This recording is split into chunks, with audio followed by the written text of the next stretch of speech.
Hi hello. ഞാൻ കുറച്ച് ദിവസമായി വീഡിയോസൊന്നും ഇടാത്തത്. പക്ഷേ ഇപ്പോൾ ഇന്നൊരു യാത്രയിലാണ്. ഞാൻ അൽക്കൂറിൽ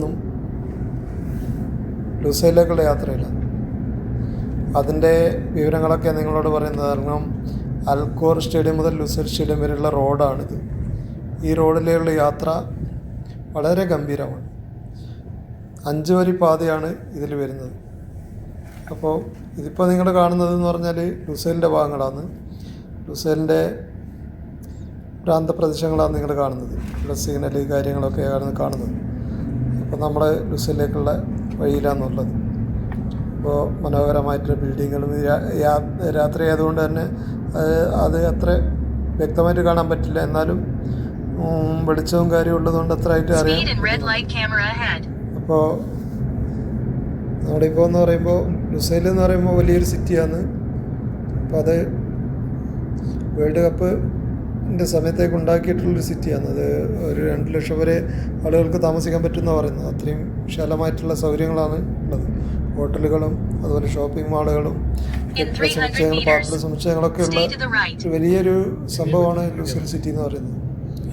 അപ്പോൾ അതിൻ്റെ കോസ്റ്റൽ ഏരിയ ആണ്.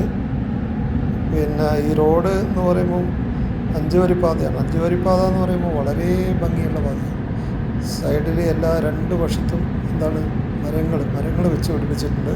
അതുപോലെ തന്നെ സ്ട്രീറ്റ് ലൈറ്റുകളുണ്ട്. പിന്നെ ഇതിൻ്റെ മധ്യത്തിലായിട്ട് മെട്രോയുടെ ഭാഗമായിട്ട് അവർ പിന്നെ അതിൻ്റെ ഭാഗം നീക്കി വെച്ചിട്ടുണ്ട്. പക്ഷേ മെട്രോ അവിടെ വന്നിട്ടില്ല. ലുസൈൽ വരെ വന്നിട്ടുണ്ട്. കോറിലേക്കുള്ള മെട്രോ തന്നെ സ്ഥലം കണ്ടെത്തിയിട്ടുണ്ട് അവർ അതിൻ്റെ മധ്യഭാഗത്തായിട്ട്. അപ്പോൾ 5 വരി പാത ഒരു ഭാഗത്ത്, 5 വരി മറ്റൊരു ഭാഗത്ത് 10 വരി പാതയാണിത്. ശരിക്കും ഒരു 33 കിലോമീറ്റർ ദൈർഘ്യമുള്ള ഒരു പാതയാണ്. നമുക്കിതിൽ നിന്ന് പഠിക്കാനുള്ളതെന്ന് പറയുന്നത്, നമ്മുടെ നാട്ടിലെ റോഡുകൾ വളരെയധികം ഗംഭീരമായിട്ട് ഇപ്പോൾ നമ്മുടെ നാട്ടിലെ NH 66 ആണെന്ന് തോന്നുന്നു നാട്ടിൽ വരുന്നുണ്ട്. പിന്നെ 6 വരി പാതയായിട്ട് കേരളം മുതൽ. പക്ഷേ ഇത് എന്ന് പറയുമ്പോൾ അത്ര ദൈർഘ്യമൊന്നും ഇല്ലെങ്കിലും ഇതിൻ്റെ എല്ലാ വർക്കുകളും ചെയ്തിട്ടുള്ള ടെക്പനെ ദേവു എന്ന് പറഞ്ഞ കൊറിയൻ കമ്പനി എല്ലാം ചെയ്യുന്നു. ഇതിൻ്റെ ഫ്ലൈ ഓവറുകളോ മനോഹരമാക്കിയിട്ടുണ്ട്. അതുപോലെ തന്നെ സൈഡ് പിന്നെ MSC വാള് എല്ലാം വളരെ മനോഹരമായിട്ട് ചെയ്തിട്ടുണ്ട്. പിന്നെ ഡയറക്ഷനുകളുണ്ട്. എല്ലാ ഭാഗത്തേക്കും ഡയറക്ഷനുകൾ കൊടുക്കുന്നുണ്ട് ഇവിടുന്ന്. പിന്നെ അടുത്ത് ഓപ്പോസിറ്റായിട്ട് കുറച്ച് ദൂരത്തിൽ വരുന്നതെന്ന് പറയുമ്പോൾ ഷമാർ റോഡാണ്. അതിലേക്കുള്ള എല്ലാ എക്സിറ്റുകളും ഇവിടെ കൊടുത്തിട്ടുണ്ട്. പിന്നെ നല്ല ഭംഗിയിൽ തന്നെ ഇതായിട്ടുണ്ട്. റിങ്ങായിട്ട് പിന്നെ റോഡുകളെ റിങ് റോഡുകളായിട്ട് മാറ്റിയിട്ടുണ്ട്. എക്സിറ്റിനൊക്കെ റിങ്ങാണ്. അവിടെ വലയായിട്ട് എന്ത് ചെയ്യുന്ന ടേണിംഗ് ആയിട്ട് നമുക്ക് എക്സിറ്റായിട്ട് പോകാൻ പറ്റുന്ന രീതിയിലാണ്. എൻട്രി എക്സിറ്റ് എല്ലാം ആ രീതിയിലാണ്.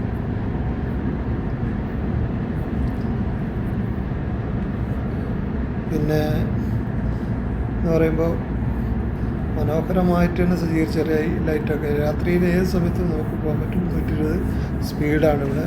ഇതിൽ കവിഞ്ഞാൽ ക്യാമറ എല്ലാം ഇവിടെ ഉണ്ട്. അത് ചിലപ്പോൾ ക്യാമറ നമുക്ക് എന്ത് ചെയ്യും പണി തന്നേക്കും. അപ്പോൾ ഇവിടെ ഖത്തറിലുള്ള ആൾക്കാരാണെങ്കിൽ ഇതിലെ പോകുമ്പോൾ വളരെ ശ്രദ്ധിക്കുക. ക്യാമറകൾ 140 വരെ എന്നൊക്കെ പറയുന്നുണ്ട്. പക്ഷെ നമുക്ക് പറയാൻ പറ്റില്ല അവിടെ റഡാർ സംവിധാനങ്ങൾ എങ്ങനെ വർക്ക് ചെയ്യുന്നു എന്നുള്ളത്. ഒരു ക്യാമറ എന്ന് പറയുമ്പോൾ അത് റഡാറായിട്ട് ബന്ധിപ്പിച്ചിട്ടുള്ളതാണ്. അപ്പോൾ അത് അതിൻ്റെ സൈൻ ബോർഡിൽ അതിൻ്റെ ഒരു വേഗതാപരിധി ഉണ്ടാവും. ആ വേഗതാപരിധി സ്പീഡ് ലിമിറ്റ് നമ്മൾ ലംഘിച്ച് കഴിഞ്ഞാൽ നമുക്ക് ചിലപ്പോൾ അത് എങ്ങനെ പണി തരുമെന്നറിയില്ല. നമുക്ക് പിന്നെ അത് ഫൈനായിട്ടൊക്കെ വരും ക്യാമറ വന്നു കഴിഞ്ഞാൽ. പിന്നെ ഇതിലെന്ന് പറയുമ്പോൾ നമുക്ക് റെഡ് ലൈറ്റ് ക്യാമറകൾ കുറവാണ്. റെഡ് ലൈറ്റ് ക്യാമറ എന്ന് പറയുമ്പോൾ നമുക്ക് അൽക്കൂറിലുള്ളത്. പിന്നെ വരുന്നതെന്ന് പറഞ്ഞാൽ നമ്മുടെ ലുസൈൽ മെട്രോ കഴിഞ്ഞതിന് ശേഷമാണ് വരുന്നത്. നമുക്ക് ഖത്തർ യൂണിവേഴ്സിറ്റിയുടെ അടുത്തായിട്ടാണ് പിന്നെ എന്ത് വരുന്നത് റെഡ് ലൈറ്റ് ക്യാമറ വരുന്നത്.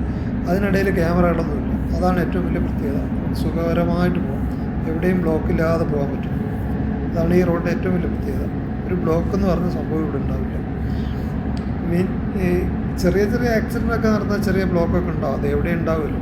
മറ്റു തരത്തിലുള്ള ബ്ലോക്കും കാര്യങ്ങളൊന്നും ഇല്ലാത്തൊരു പാതയാണ്. അത് വളരെ വിശാലമായിട്ടുള്ള ഖത്തറിൻ്റെ ഒരു വികസനത്തിൻ്റെ കുതിപ്പ് തന്നെയാണ് ഈ ദേശീയപാത. നാഷണൽ ഹൈവേ ആണ്.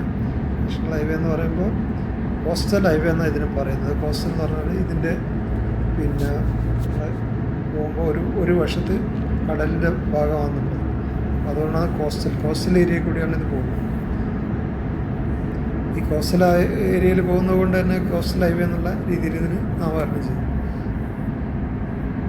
പിന്നെ ലുസൈലിൽ ഇപ്പം നമുക്ക് എത്രയും പെട്ടെന്ന് എന്ത് ചെയ്യാൻ പറ്റും, എത്താൻ പറ്റും. ഇന്നിപ്പോൾ അൽക്കോർ നിന്നാണെങ്കിൽ ഒരു 10-20 മിനിറ്റ് കൊണ്ട് നമുക്ക് ലുസൈലിൽ എത്താൻ പറ്റും. അത്രയും സൗകര്യകരമായിട്ട്, അത് 10-33 കിലോമീറ്റർ എന്ന് പറയുമ്പോൾ നമുക്ക് അത്രയും പെട്ടെന്ന് ട്രാഫിക് ഇല്ലാതെ എത്താൻ പറ്റുക എന്ന് പറയുമ്പോൾ ഇത്തരം സൗകര്യങ്ങൾ കൊണ്ടാണ് നമുക്ക് എത്താൻ പറ്റുന്നത്.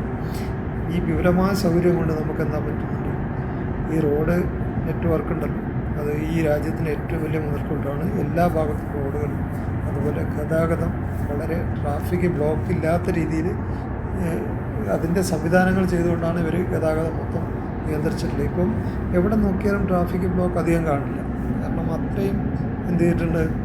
പിന്നെ മെയിൻ സിറ്റി ഏരിയകളിലൊക്കെ ട്രാഫിക് ചെറുതായിട്ടുണ്ടാകും, കാരണം അവിടെയുള്ള റോഡുകൾക്ക് വികസിപ്പിക്കാൻ പറ്റാത്ത രീതിയിൽ കെട്ടിടങ്ങളും കാര്യങ്ങളുള്ളതുകൊണ്ട് അത് വൈഡാക്കാൻ പറ്റാത്തൊരവസ്ഥയാണ്. അപ്പോൾ അതിൻ്റേതായ അസൗകര്യങ്ങൾ അവിടെ ഉണ്ടാകും. ഈ അസൗകര്യങ്ങൾ നമുക്ക് ബ്ലോക്ക് ഉണ്ടാകും. ഇപ്പോൾ നമ്മളെ ഇവിടുത്തെ ലൈറ്റ് സംവിധാനങ്ങൾ എന്ന് പറയുമ്പോൾ തന്നെ പകൽ പോലെ തന്നെയാണ്. ഈ രാത്രിയാണെങ്കിൽ നമുക്ക് വളരെ വിഷ്വൽ, വിഷൻ നല്ല ഐസൈറ്റൊക്കെ ഓടി നമുക്ക് വണ്ടി ഓടിക്കാൻ പറ്റുന്നുണ്ട്. ഏത് രീതിയിലും നമുക്ക് പോകാൻ പറ്റുന്നുണ്ട്. അതാണ് ഏറ്റവും വലിയ കാര്യം.